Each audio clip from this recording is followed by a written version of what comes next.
name is Juan. I'm happy to be with you uh, this evening. It's always good to see your faces and have you all here together. Um, I'd like to start the meeting with a short prayer.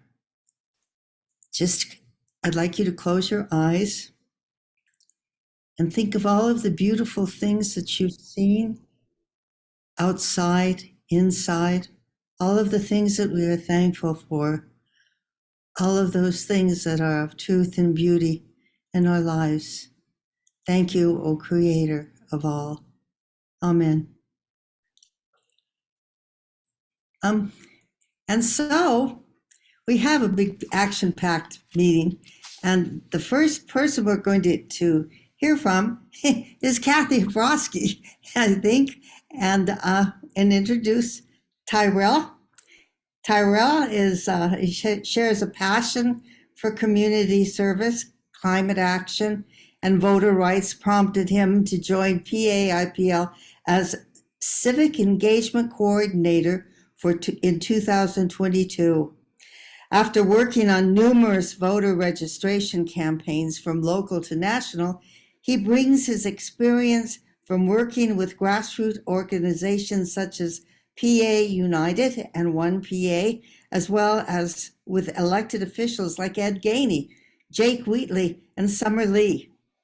Tyrell also has a strong background in EJ campaigns, environmental justice campaigns, doing pivotal outreach work in Southwest PA to alert and mobilize citizens to fight back against poor air and water quality.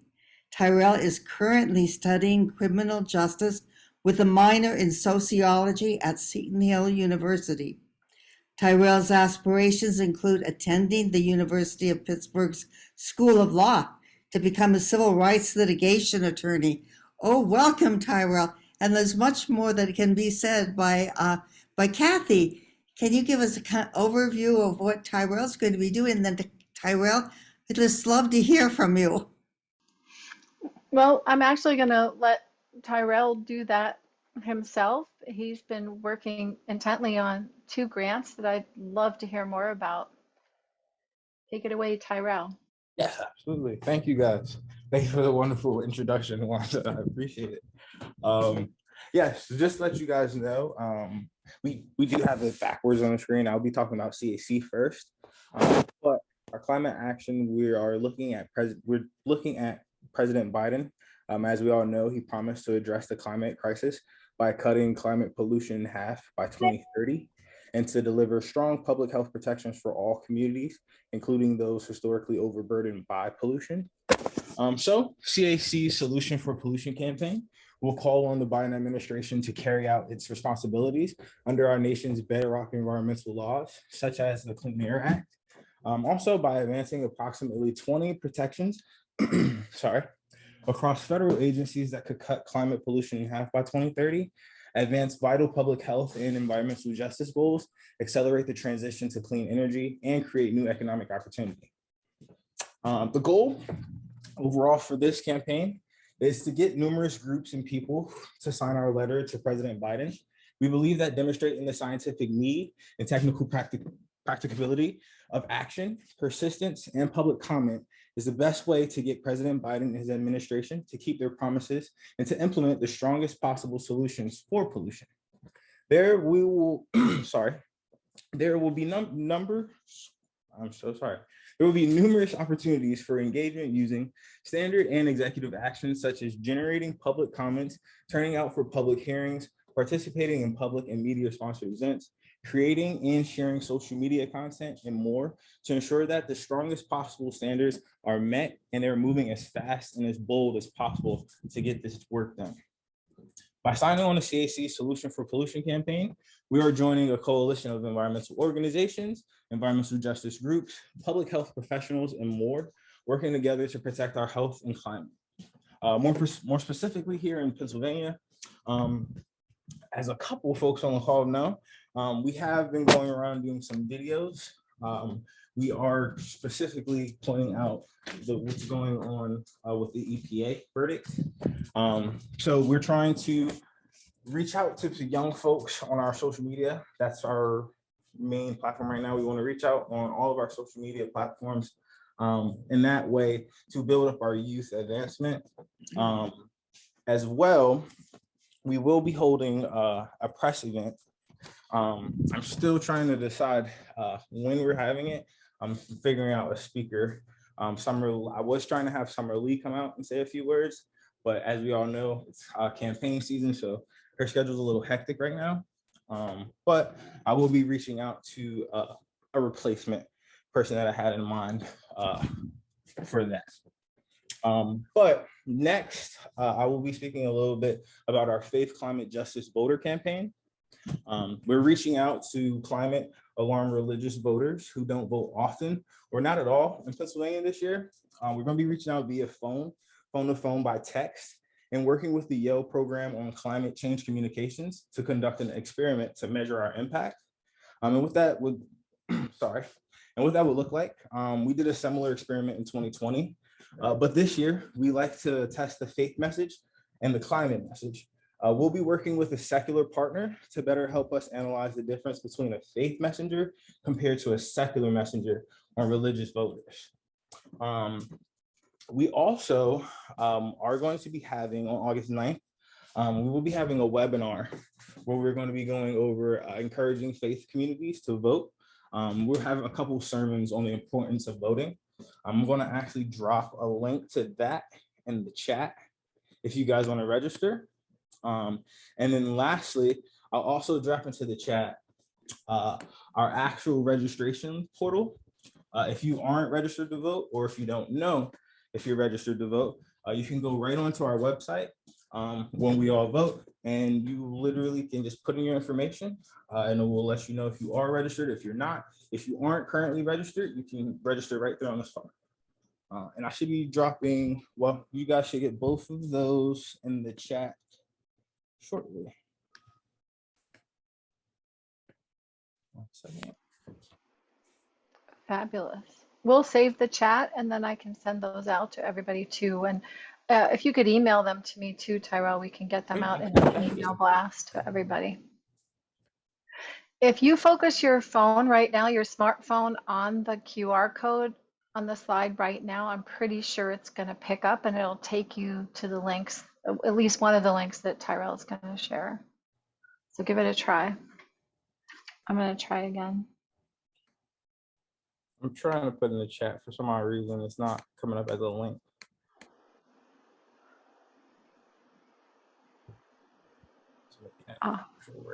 Yeah. So what I can do, I'll send it right over to you, Kathy, and then you could just email it out to everybody on the phone. Fantastic. That's fantastic. And if you're even watching the recording of this webinar, then you'll be able to focus your phone on the QR code in the center. If you sort of wiggle it around a little bit, it will take you to the registration site. I did the voter training with Tyrell the other day, and what we're going to be doing, I believe, as an organization is sending this flyer out. And folks like Tom Slater, who's on the call with us today, is going to be posting a JPEG of this flyer on the Pittsburgh Episcopal Creation Care Network Facebook page and other pages. So I would encourage you all to reach out if you work in social media or if you have access to your organization's newsletter folks, people who send out messages throughout your organization, or if you can print it, find out if you can print it and put it on your organization's bulletin board. Because I know at our church, I happen to be Lutheran, and at our church, when people walk past the bulletin board, they read it and they sign up for events, they sign up to donate things, they watch for news. And so unfortunately, my church won't allow me to post political messages, even if they're nonpartisan, but some organizations might allow you to post, and people walking past that bulletin board can just click right on there and they're good to go. And to answer your question, Wanda, about the upcoming webinar on the 9th, it's actually going to be touching, obviously, we know faith leaders, they understand the importance of using the prophetic voices So there will basically just be having our IPL president come on, Reverend Susan Hendershot, as well as the board chair, Reverend Gerald Durley. We'll have IPL board member Fred Schiller-Dobb, as well as an Islamic Organization of North America, Imam, if you guys ever heard of it. They'll have a couple of speakers on, just letting folks know and leading people in discussion, encouraging for our faith communities to go out and vote and to lead their congregations to register to vote, and just leading that conversation on how to go about it. That's wonderful. Wow. And I'll make sure to get that to Kathy. Oh, well, sorry. I'll make sure to get that link over to Kathy so that way she could get it over to everybody. Okay, that's great. Thank you, Tyrell. Wow. Yes. Kathy, are you going to talk a little about, yes, there you are, updates from We just have a few updates in addition to what Tyrell is working on, which is one of our more important campaigns, the voter campaign. So please continue to work with Tyrell on that, because I know from the recent response we had from Southwest PA members, you guys are mighty. You really contributed to a great initiative in encouraging Allegheny County Council members to vote for a bill that is banning fracking in Allegheny County parks. So this was a huge step in our region to stopping the proliferation of fossil fuel infrastructure. And though we've sent several emails thanking everyone, I can't thank you enough. You were instrumental in making that happen, and a fine example of how grassroots activism can make a difference. So pat yourselves on the back and keep going. I'd also like to pat some more backs. Tom Slater's with us tonight specifically, and he and Marianne are working so hard on the Social Justice Committee of the Episcopal Diocese in Pittsburgh on creating more of a sustainability program for all Episcopal churches. They have launched a Facebook page or Facebook group called the Pittsburgh Episcopal Creation Care Network. I encourage you all to join that because Tom posts important messaging on that Facebook group. And he is encouraging Calvary Episcopal, which is one of the largest Episcopal congregations in our region, to benchmark with the city of Pittsburgh, thanks to his connection with Flora Marion from the city of Pittsburgh benchmarking program in one of our recent webinars. So I can't thank you enough, Tom. I have not heard from Flora, but I will be reaching out to her again this week to see how things are going. And I know I have a question I have to communicate with you about tomorrow. Tyrell is also helping me with the DEP Growing Greener Plus and environmental education grants that finally were approved by the DEP around or about July 1st or July 5th, after the 4th of July. And so we are moving forward. And we also have Sheila Naas, who is our Central PA coordinator for the Growing Greener Plus grant. So the Growing Greener Plus grant is based around watershed protection and water conservation, and we're going to be reaching out across the whole state over the next 3 years to encourage people in urban, suburban, and rural areas to implement stormwater best management practices to reduce pollution, non-point source pollution, specifically in most cases, from running into our streams and rivers, to help the DEP meet the requirements of the EPA's watershed protection program. Then in terms of environmental education, we've been in touch with Garfield Community Farm, Brothers and Sisters Emerging, known as BASE in Garfield, Valley View Presbyterian Church, and Ballfield Farm, and Perry Hilltop Citizens Council and the Fine View Citizens Council, setting some dates for environmental education sessions in those areas. Hopefully we're going to find a few interior locations for the winter months, and then we'll have the majority of our education in the outdoor environment, which is going to be a lot of fun. And we're working with all age groups.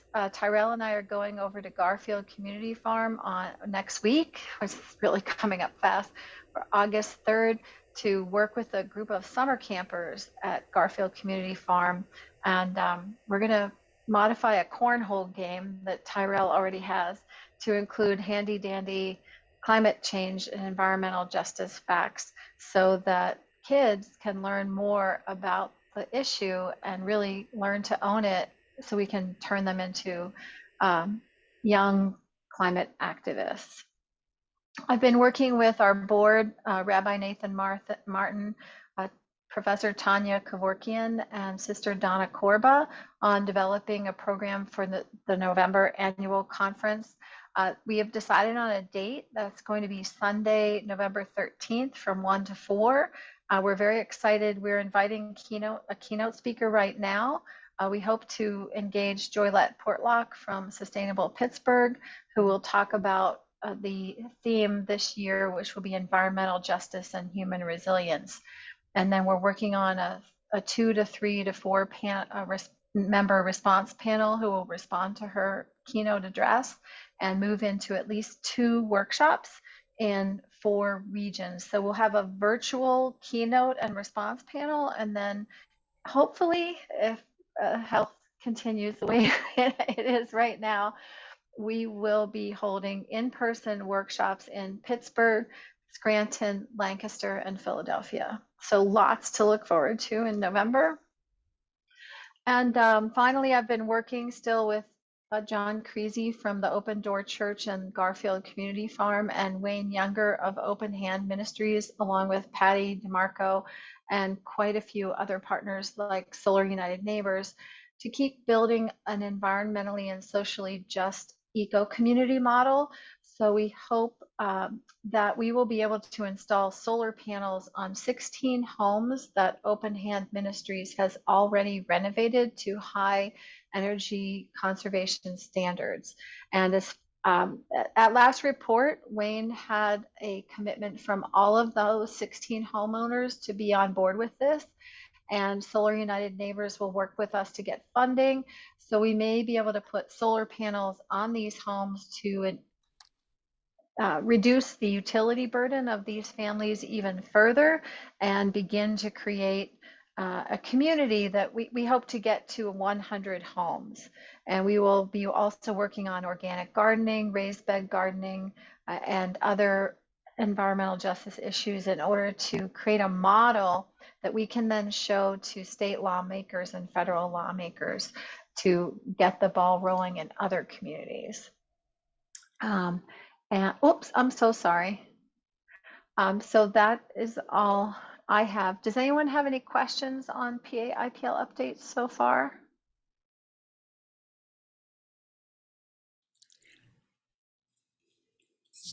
This is a lot of work, and thank you so much. Boy, PA IPL is just going great guns. I see that Dee Kachurka is here. Hey, Dee. Dee is on the board and a worker. All of these things that have been social justice actions are part of what Dee does every day. So good to have you here, Dee. Would you like to say hello? Hi. Yes, Kath, I'm just overwhelmed listening to all the things that's going on. Yeah. You know, the educational programs are just so important, especially teaching these children, you know, on how to have sustainable foods is I think it's vital. It should be taught in the schools, really. I mean, yeah. Not only for the, you know, protecting the soil and protecting the environment, but teaching them, you know, how to take care of their bodies. And, you know, 53% of children today have a chronic illness. I mean, historically, this historically has never happened. United States ranks 49th in the world as far as how unhealthy we are. And the numbers keep growing. And the numbers of chronic just keeps growing. So, you know, how is this going? How are we going to turn this around?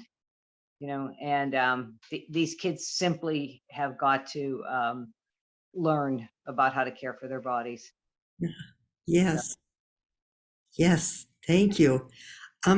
Well, we're going to get to our speakers pretty soon here. I'm so happy to have both of these speakers here with us tonight.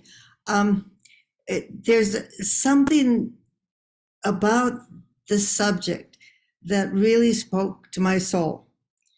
Truth with integrity. So before we begin, let us think about all of the ancestors in spirit who have gone before us here in this part of Pennsylvania. And first, I'm going to introduce Sister Carrie Pohl. She's coordinator of Justice and Peace Ministry for the Sisters of St. Joseph of Baden.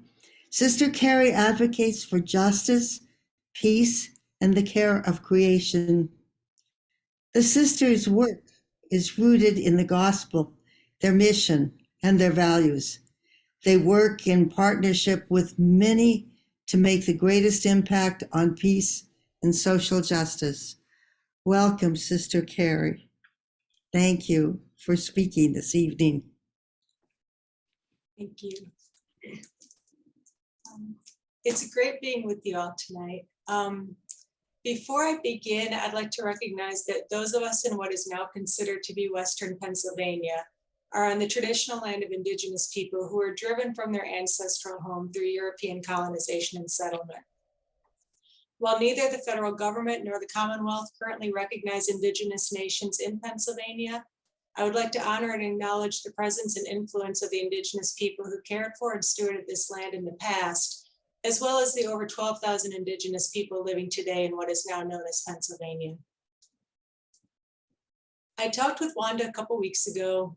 I think most of us here tonight know what defending clean air and water looks like concretely in our region.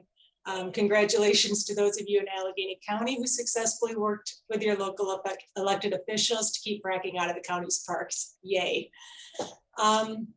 So tonight I'm going to be connecting what's happening in our region and our world with what Walter Brueggemann, a theologian in the Christian tradition, would say are the three urgent prophetic tasks of today.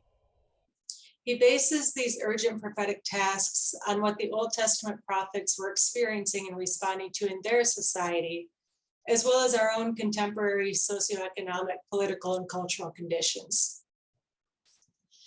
The first prophetic task that we're called to is to promote reality in the face of illusionary ideology. Interesting to note is that Brueggemann wrote his book, Reality, Grief, Hope, Three Urgent Prophetic Tasks, in 2014. In the 2022 world of alternative facts, truth has seldom been more needed. He notes that in the environs of social power, the acutely felt crisis is never guilt.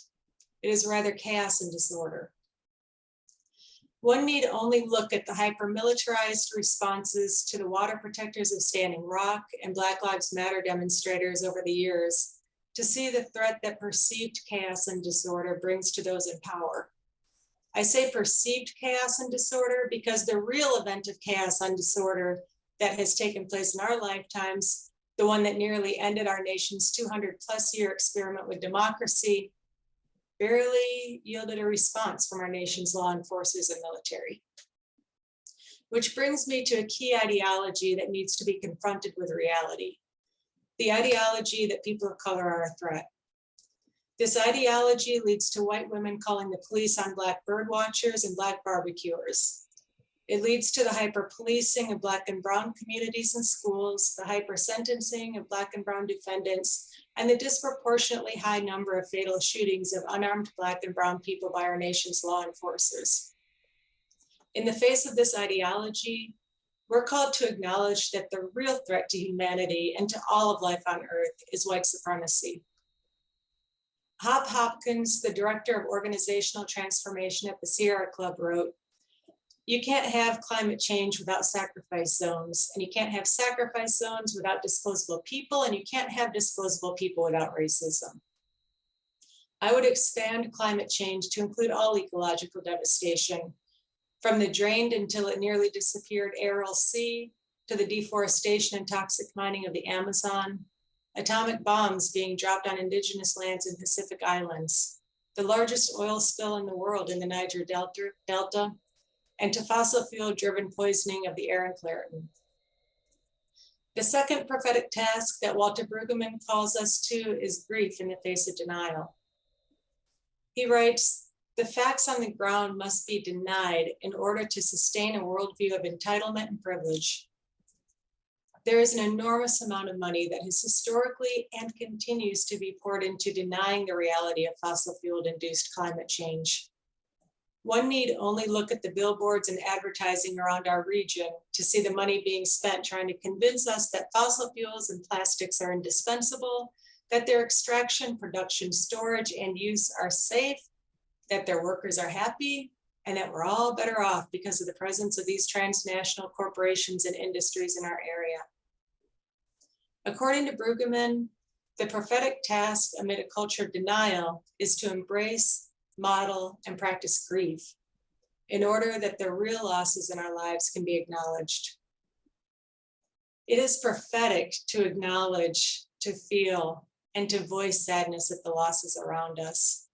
The exponentially increasing loss of biodiversity, the loss of clean air and water, the loss of the entire season of winter as we once knew it. The Christian Old Testament has an entire book devoted to lamentations. Much of today's protest music is along the same genre. The third prophetic task that Brueggemann proposes is hope in the midst of despair. This is one of the most challenging for me. It's so easy to go down and stay in that downward spiral, right?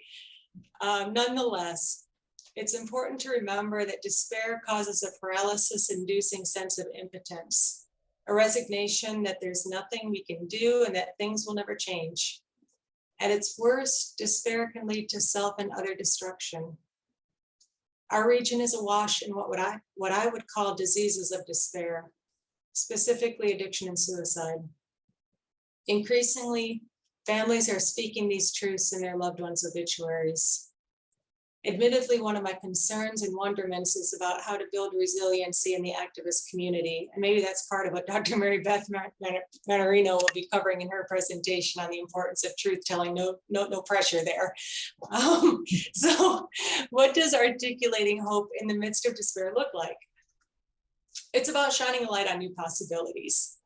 Our congregation recently purchased its first electric vehicle, and I decided that I would register it in my hometown's annual cruise-in. Of the 1,137 vehicles that were registered, ours was the only EV. As my hometown is in Michigan, the heart of our nation's auto industry, that electric vehicle, despite being a Nissan, generated, no pun intended, a lot of conversation. There were a surprising number of GM workers who came over to talk with me about it.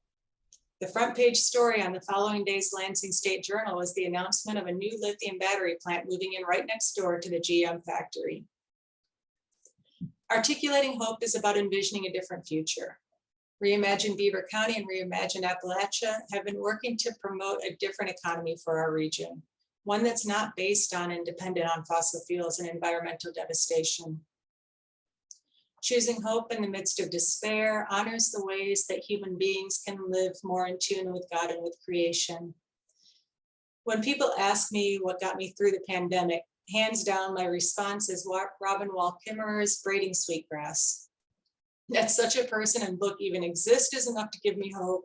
That her work speaks to the hearts of so many of us gives great consolation to me that those of us who are clamoring for a more just, equitable, and sustainable world really can and are making a difference. To close, I'm going to share a song by Sarah Thompson called Somewhere to Begin. And Kathy, I need you to stop the recording just for one moment so I can do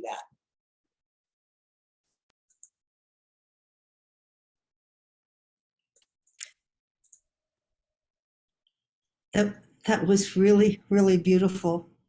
Really love it. Where to begin, for sure. Well, I'm going to go ahead now and introduce our next speaker, Mary Beth Manarino, and I'm hoping that after her talk that we can come together again and have a really good conversation.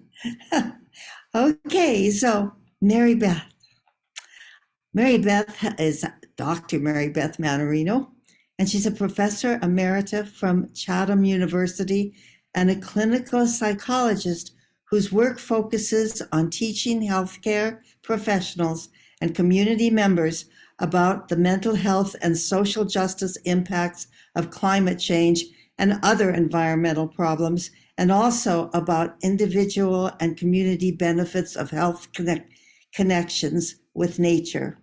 Her daily nature photography practice fills her with joy and fuels her activism. And man, those photos are just amazing. It always lifts my heart to see your photos on Facebook, Mary Beth. And I thank you so much for your gift. You've got the amazing eye. So without further ado, Mary Beth, please. I'm going to stop sharing so Mary Beth can share again.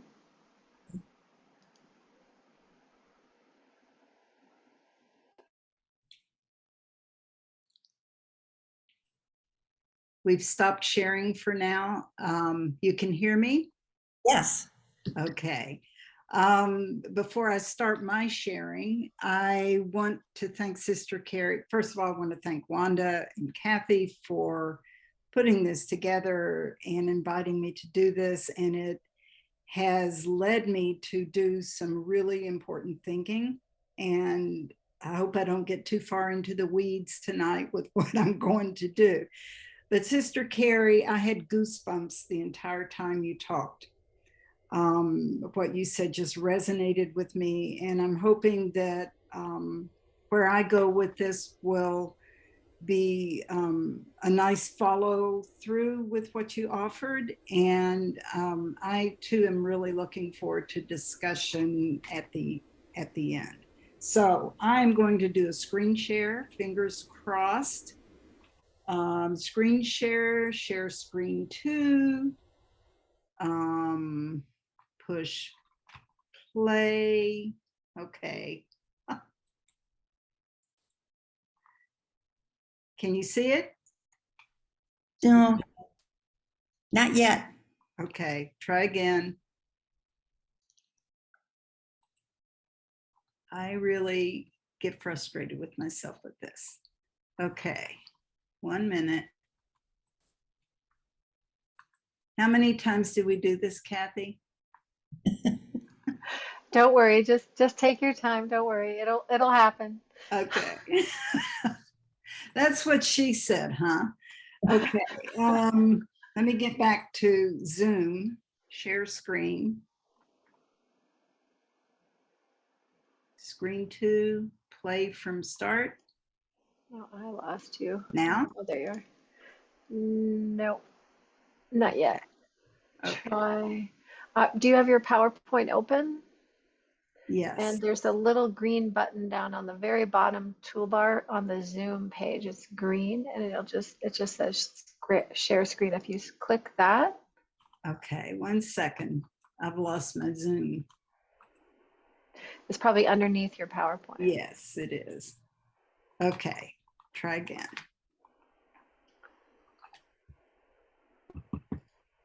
Share screen. Desktop 2. There you go. There you go. Okay. Now just hit your slideshow button. Play from Slideshow start. button. Is it there? Perfect. Thank you. Thank you for your patience. So Wanda was talking to me about truth and integrity in these very challenging times. And truth is such a big word. And I have to say that while I was working on this, I kept hearing Stephen Colbert in his old TV show where didn't he talk about truthiness a lot, which was the opposite of real truth. And so I just really, I'm a little something about truth with a capital T, but I'm going there tonight. And I can't wait to hear what everybody has to say about their visions and versions of what we're talking about. So as Sister Carrie just described so beautifully and painfully, we live in very demanding and challenging times. And it's really easy to proceed through this life automatically, doing what we've always done without deep reflection, or allowing ourselves to be distracted from or to numb out in response to all the pain around us.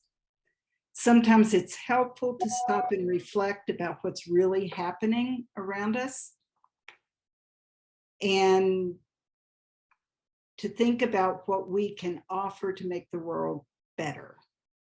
And I think it's helpful to ask ourselves what truths, big ones and small ones, guide us as individuals and lead us to speak out, as Sister Carrie did so beautifully, to speak out loud to others. I love Madeline Longle. She says, truth is demanding and it does not let us sit comfortably.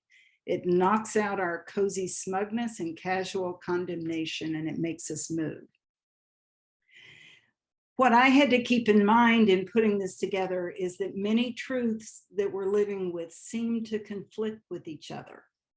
But paradoxically, often they're all true, some of them. So, whoops. Let me go back.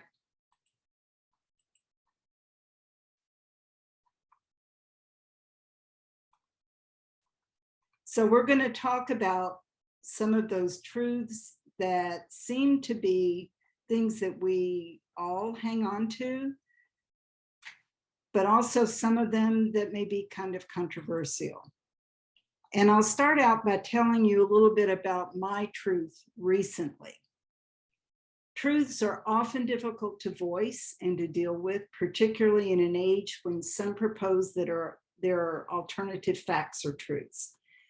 So I've been wrestling a lot with the work that I had been doing on behalf of nature and the planet's future. And I'm going to share a story with you, and I would love to have you reflect about your own identity or role or actions as activists and people who are trying to protect humanity and the rest of nature, and see what your story tells you about you.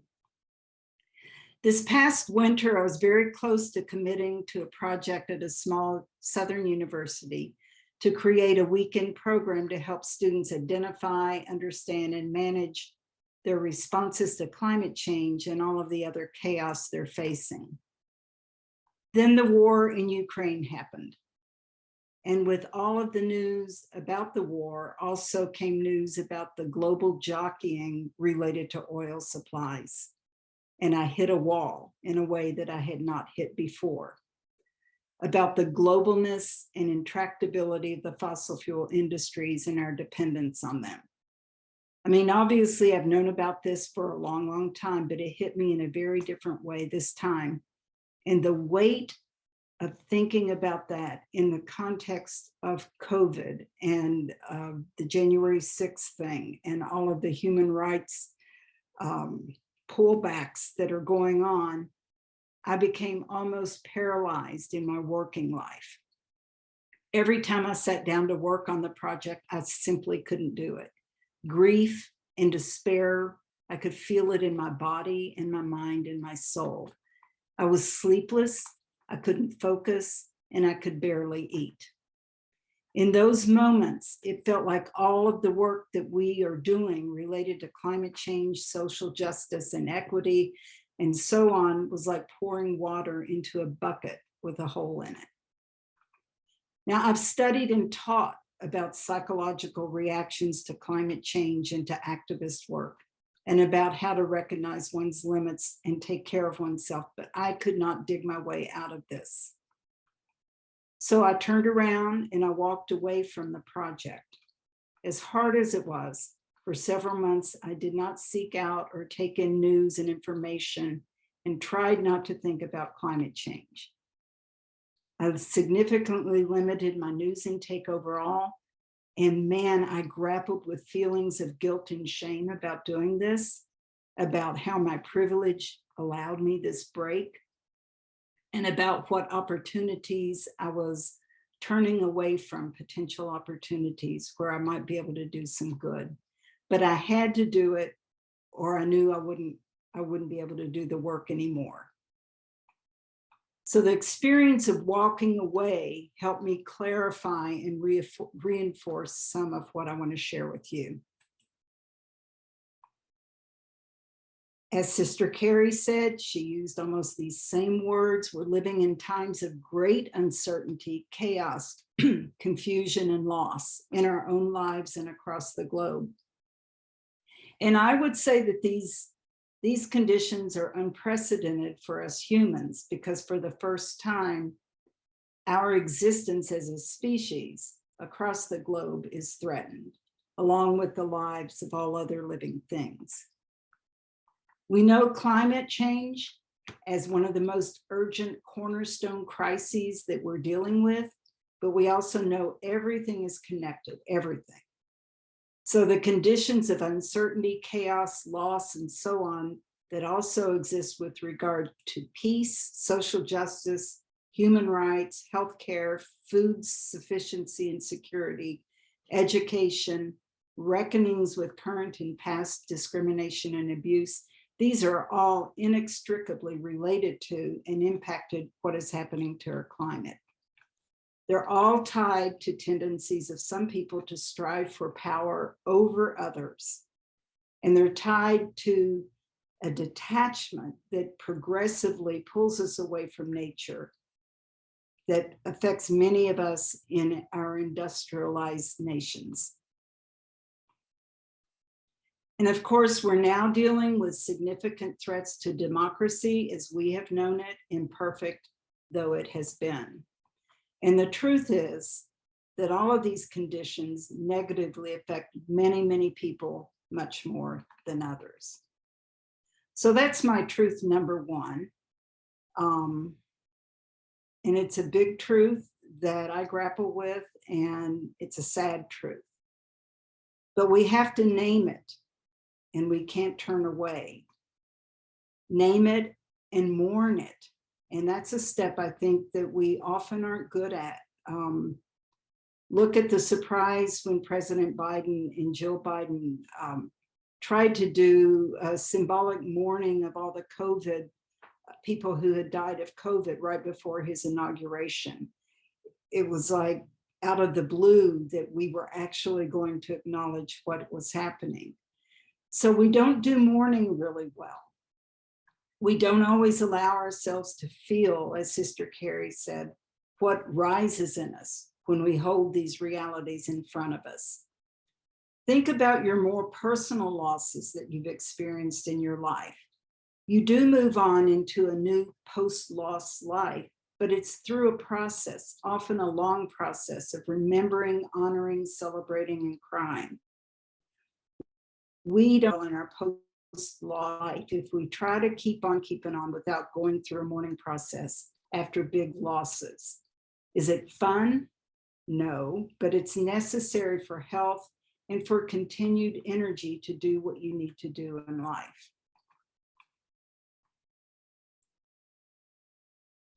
So why can't we just keep carrying on without pausing to name what we're dealing with and without recognizing and mourning our losses?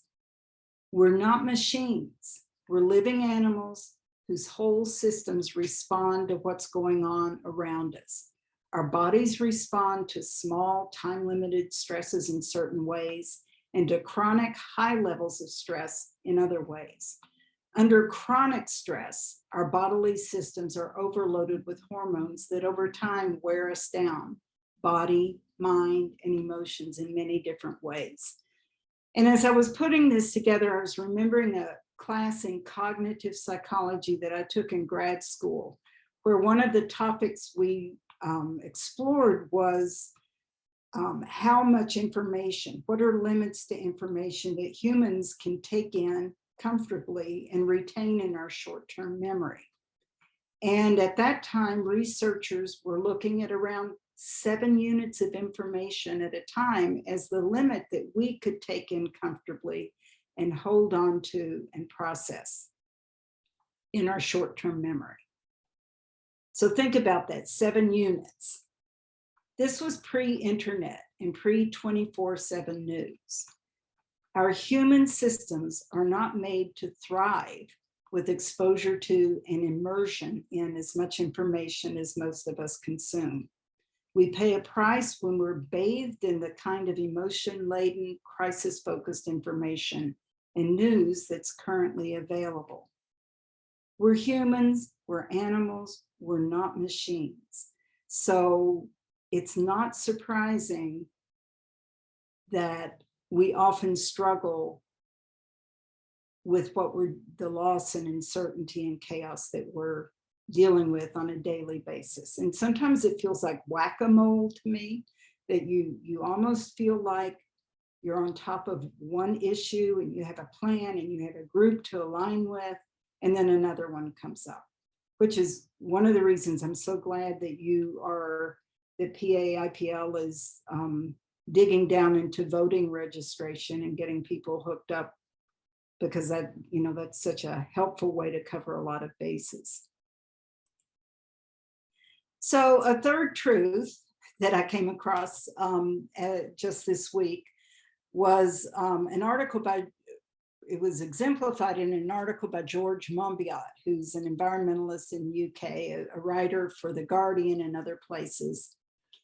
And he said, this heat wave, I mean, we all heard what was happening in England last week, has eviscerated the idea that small changes can tackle extreme weather. Systems need to urgently change, and the silence needs to be broken. He adds, and I think this is so important, what cannot be discussed can't be addressed. Our failure to prevent catastrophic global heating arises above all from a conspiracy of silence that dominates public life. The same conspiracy of silence that has at one time or another surrounded every variety of abuse and exploitation. In other words, you have to speak the truth. Systems do need to urgently change if we're to work our way out of the climate crisis and the attendant problems, and we know this truth. But there's a risk of stopping here. We can go down in apathy and hopelessness, as Sister Carrie said, when systems don't change as quickly as needed, and we become exhausted at efforts to turn around the huge systems that drive fossil fuel industries and dependence, that drive the grasps of some people toward greater and greater power and control. We have to accept a paradox that although this is true that the systems need to change, it's not the whole truth or the only truth. So can we hold another truth side by side with Monbiot's reality? A paradoxical truth: change on small scales and local communities is possible and necessary. And what some call small local change is actually big change for the community involved. We've seen that here in Pittsburgh just in the last couple of weeks, the recent local success of Bill 12-162-22 that bans fracking under Allegheny County parks. It's a monumental success that was possible because of the involvement of many individual community members in very personal ways for very personal reasons. And as Robin Lesko, senior organizer for Food and Water Watch, said about the actions that led to the passage of the bill and overturning Rich Fitzgerald's veto, as soon as people hear the parks are under threat, they come out in droves. So when they can feel it personally affecting them, they can do what needs to be done. And to me, that is so exciting and inspirational. Such change can and does happen over and over again. Cumulatively, such changes can slow or begin to turn the ship around. George Monbiot and Robin Lesko both speak truths. Big systems change is necessary and small change matters. I think about such seemingly conflicting perspectives when I try to imagine how to deal with the divisiveness in our nation and elsewhere. One truth that I hold is that any act in the name of individual freedom and rights that harms someone else is not okay. At the same time, a truth that I hold dear is that every human being deserves some respect and is worthy of dignity. So I really have to push myself and strive to see the people who do the harm in the name of freedom with some compassion. And I'm hesitating here because I'm not often successful in doing that. I try to do it, but I'm not often successful. So let's talk about some good news. The internet has changed so many aspects of how we operate as individuals and communities. We have heard so much recently about how the internet has been used to foster divisiveness and worse. But I think there are upsides of the internet and social media. News about inequities, injustices, disasters. Sister Carrie mentioned the bird park situation, all the stuff that went on with George Floyd. That news travels very quickly, and you get multiple perspectives from in and out, top and bottom. It's all aired. And yes, it takes a sifting through the information to get to some version of reality about what occurred. But from this communication, many communities of people who are being harmed, who have been marginalized, can form communities of support and action very quickly. And I see that as a real positive thing. Truths are being exposed. We learn about things that we might otherwise not hear about. Communities of support and action form, and young people are often leading the way. And that's very exciting for me.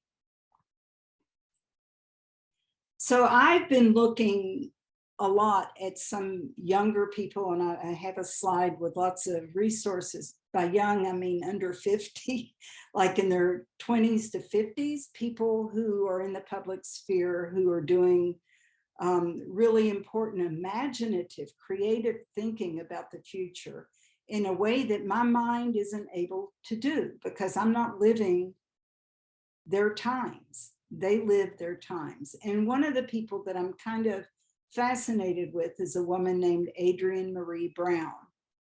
She's written a book called Emergent Strategy that focuses on making social change. And she spent a lot of time in Detroit in her younger years, and really learned at the knee of Grace Lee Boggs, who was just an amazing activist and political writer in the Detroit community, as well as in various universities. So her ideas about emergent strategy, one of the things she says, and she has a lot of principles about this, I encourage you to check her out. Small is good and small is all. And we'll talk about that. Change is constant.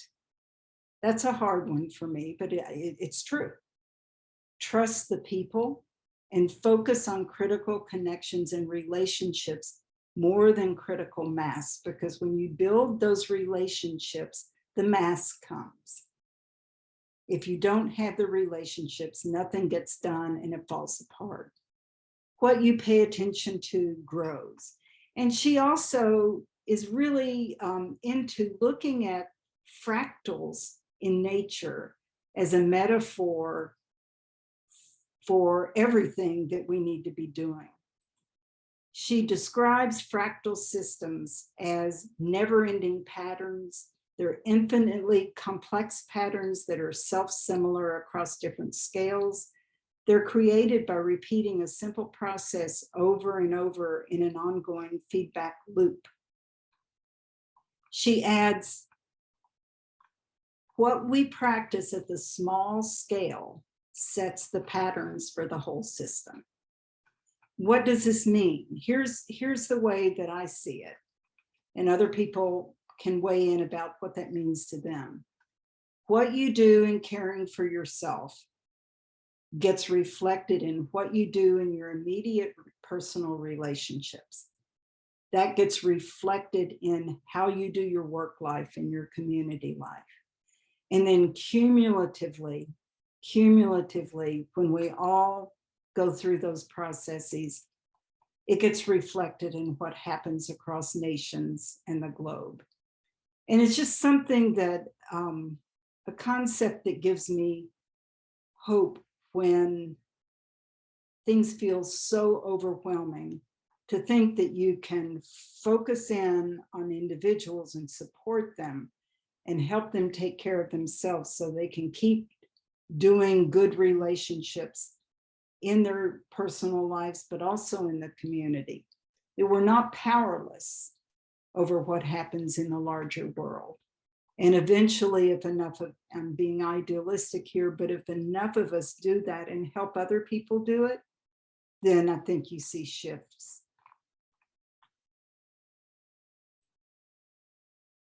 A final truth for now is Adrienne Marie Brown also wrote a book, which I have not read yet, and I'm curious about it, called Pleasure Activism. But I believe that there's still joy, pleasure, beauty, and love in the world, and that it's good and necessary to honor this truth, and that this is what fuels us and gives us energy to keep trying to create a better big world for the future, for today and for the future. There's another writer, Karen Waldron, who really talks a lot about this joy principle. And that if you're at your child's soccer game and you're cheering and you're thinking, how can I be doing this with what's going on in Ukraine when children my son's age are fighting for their lives and their country's future? How can I feel excited and happy about this? It's hard, and this is kind of what I went through this winter, to allow yourself to experience joy and beauty and love when so much darkness exists. There's so much sadness and confusion exists. I will say that what has pulled me out of it for myself has been the photography, and going out every day to find something beautiful, as tiny as it is, to find something that almost contemplatively calls to me as something beautiful. So here's some more younger. Again, the ceiling for that is in the 50s. And I've sent this to Kathy if anybody wants to check out any of these resources. These young people are so exciting, and I would really highly recommend For the Wild podcast, which includes many, many Indigenous speakers and mystical people who view the world in mystical ways that speak truth very powerfully. And then I recently ran across, just today, I'm going to go back there, the Serenity prayer for the 21st century. It's a 25-minute little PowerPoint thing put together by Michael Dowd, who's an environmentalist, evangelist, preacher. I'm not sure of all of his credentials, but man, I'm going to have to watch it several times. But he frames the Serenity prayer into so that those of us who are trying to accept what's going on find courage and hope to make changes, and the wisdom to figure out where can we put our energies, and where are we going to have to accept that we can't do anything, which is a hard thing. So I'm going to close with a poem. And I hope I'm looking forward to hearing what people have to share about their own truths. Back to my original story about walking away. As I've gotten older, part of the conversation I have in my head is, well, what do you have? What do you even have to offer right now? You know, this is so big. You're getting older. You're dealing with a lot of other things going on. And many of my friends and colleagues experience the same questions. What do we have to offer due to increased age, trauma or loss, health problems, or other kinds of wounds?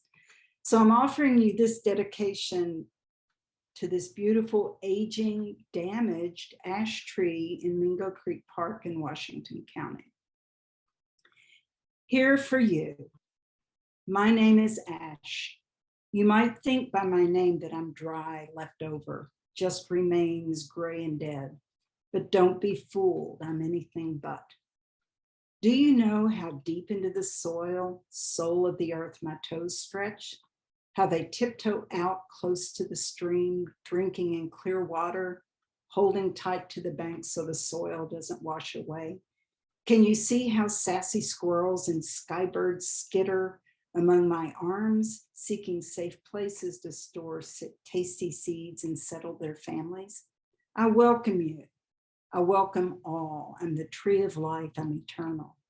But wait, I see gray clouds, shape-shifting, tossing, roiling, boiling. Sharp stabs of rain pelt my skin. Thunder sends my green cloak asunder, and lightning.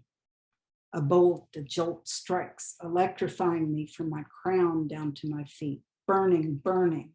What's left? I'm hollowed out, barren, useless. Shh, listen. My heart is still beating at my center.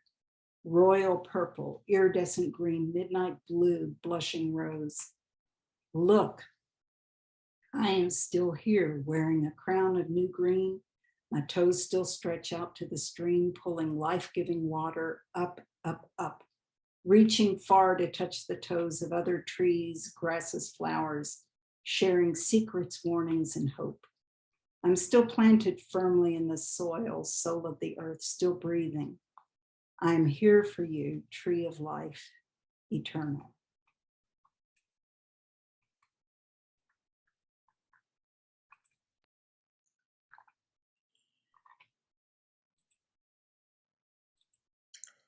Thank you. I'm looking to turn Zoom back on. Okay. I think just hit stop screen share. Oh. Which Got is, it. there you go. Sorry. No worries. I'm 69 years old, and every time I do this, I mess up. I know. It's yeah. Well, see, I mess up too. There you go. Yeah. No worries. So I really resonated. Both of you were just amazing. You spoke of joy and compassion and dreaming of somewhere to go and begin again. And I just want to offer what I've been thinking and was very inspired by what you were saying, Mary Beth. I have been working on emergent dialogue, and I too read Emergent Strategy.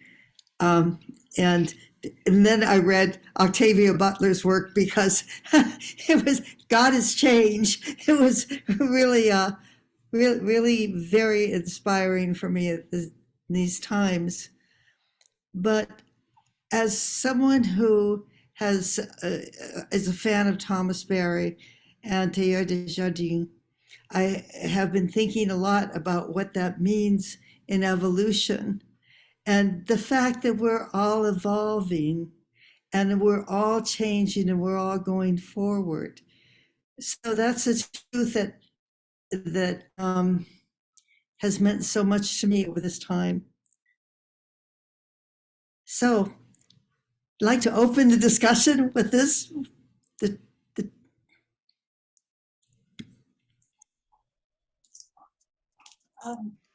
I love what you said about truth number 2, we're human beings.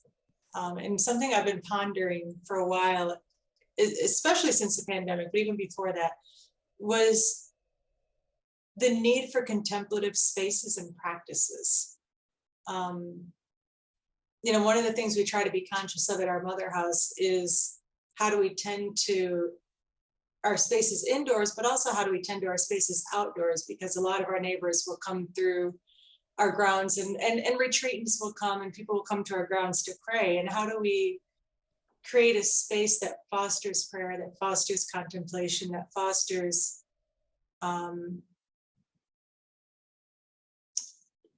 just a sense of oneness with God. And then the practices, the contemplative practices, you know, for you, it's photography. And I'm personally trying to learn 4 new species a week, not 5, 4 new species a week, because in Braiding Sweetgrass, Robin Wall Kimmerer talks about, you know, people who know 100 corporate logos, but only recognize 10 plants. Yeah, that was me. And so I try to draw them because that way I remember them. And I'm not an artist, but that's how I remember. That's my contemplative practice. So I just wanted to thank you for sharing that insight. Thank you.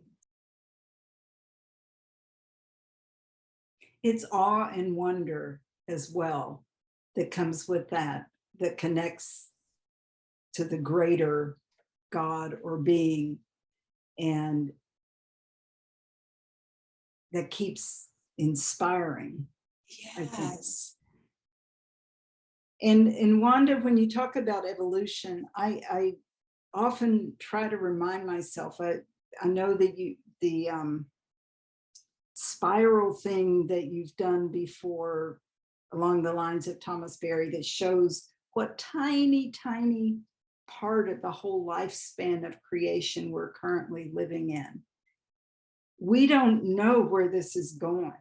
That's the uncertainty. We don't know what plans, if there are plans, or what's going to happen with this, which takes a little bit of pressure off, but is also very scary at the same time. And it, you know, when I think about that, it doesn't move me to say, oh, well, then I'll just let go and let whatever happens. It makes me feel like whatever I can do in this tiny dot of time, I'm going to try to do. Unless I'm crashing and burning as I did this winter. And then I'm going to crawl into bed and pull the covers over my head for a while.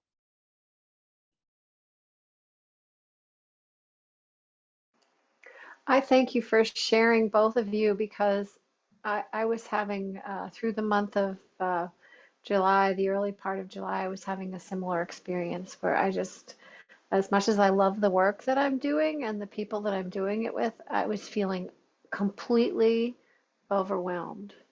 And I really wanted to walk away in the way that Mary Beth did, but I couldn't because we have these DEP grants and they're not going to go away.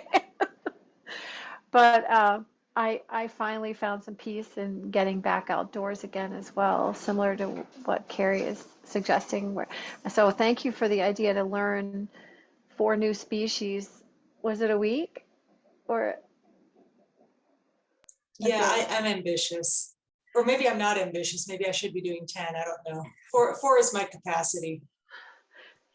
That sounds like a lot. So, and then to draw them, I think that would embed. I'm very visual. I'm a very brain to pencil person too. So, I think if I drew them, I would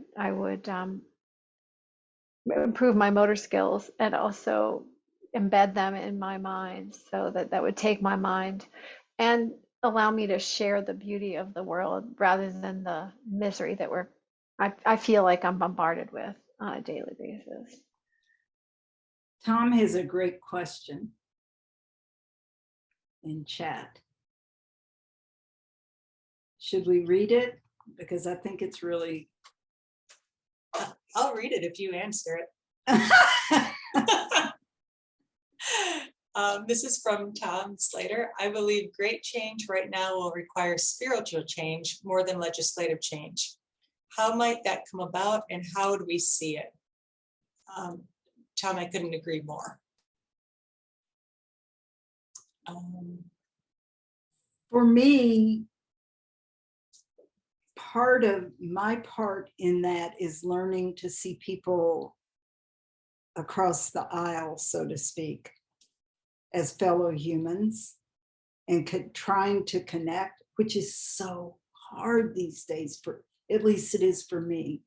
But I think there's something energetically and spiritually that happens when people have significant differences, but can connect and see each other as human and as not as more similar than different in some fundamental ways.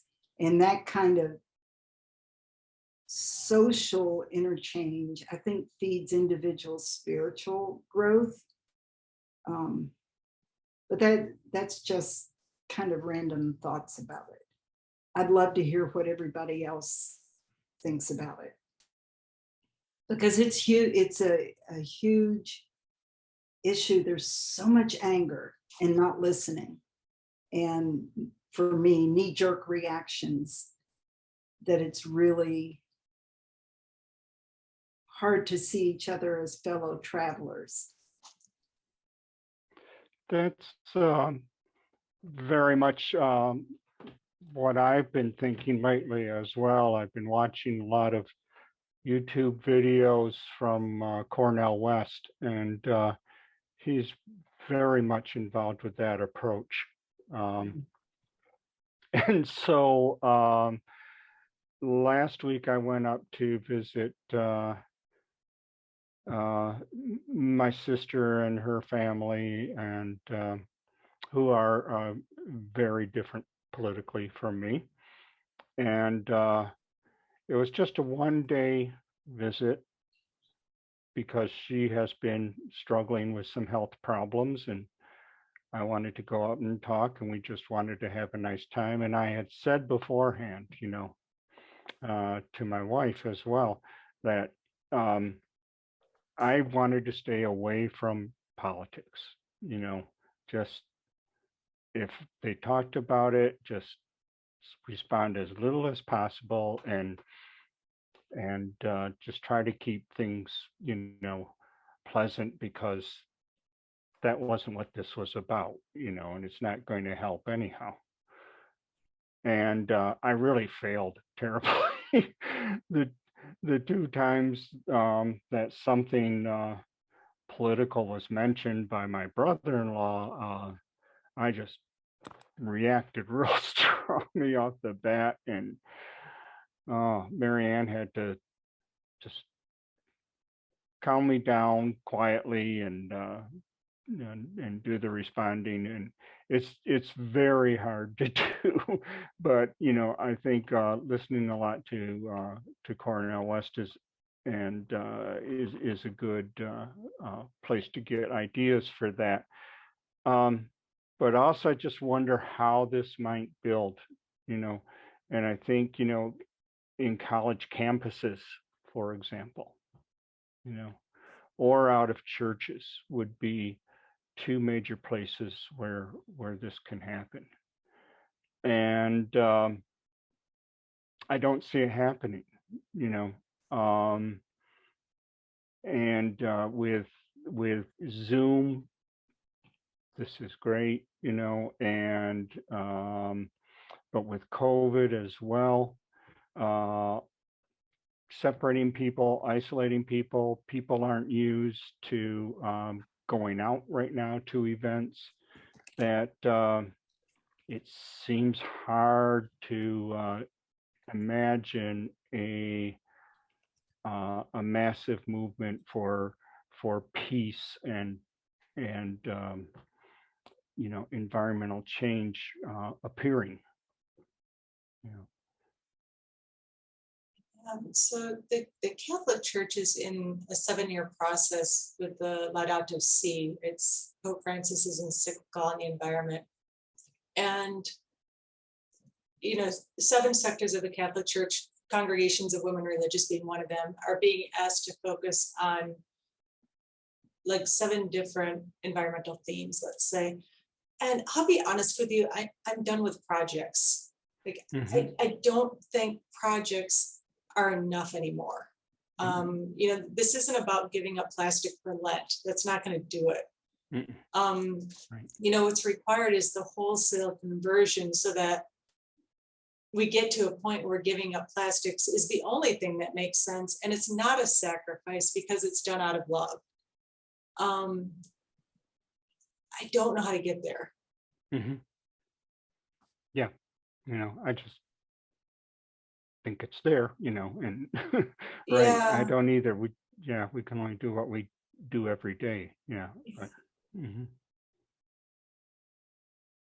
I think I have a friend who's a retired Methodist minister, and he, the Methodist Church has been going through for decades disagreements within the church about what to do about LGBTQ people who want to serve in the church at a higher level, and about marriage and so forth. And he is grieving because he believes church is the place that people who are on very different ends of the continuum should be able to be together in love. And that the decision to divide the Methodist Church, and I don't know a lot about this, I'm just speaking to what I've learned from him, he believes keeps us more siloed and makes it less likely that we'll be able to resolve these differences and build greater compassion and love. But it's a thing where if what you're doing is harming somebody I love, it's hard to walk across the aisle sometimes. I don't know. Manages imperfectly.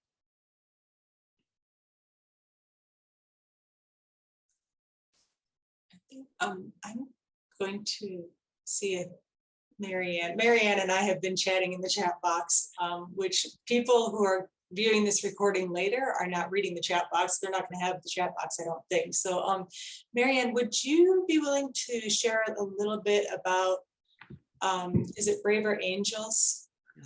Yes, this is a national organization, and they have branches in Pittsburgh. They have a host committee, and they have been doing workshops about how to talk to people that you disagree with. And occasionally they do a workshop specifically on doing this with your extended family members, or maybe even closer family members. I don't have, well, I think you can Google Braver Angels Pittsburgh, and I think you will find a website or links. They have a host. They have a committee that is, what shall I say, the sponsoring committee in Pittsburgh. And one of the names I remember from it is the head of the Center for Loving Kindness at the Jewish Community Center. Except I don't. Right now, I'm not thinking about his name, but it'll come to me. Is that Rabbi Ron Simons? Yes, it is. Yes, yeah. So he's on their host committee. I think maybe Liddy Barlow, who more of you may know from Christian Associates. I think she may be on their committee also. But anyway, many people. These people don't necessarily give workshop, but they're supporting it, and sometimes maybe introducing the program, something.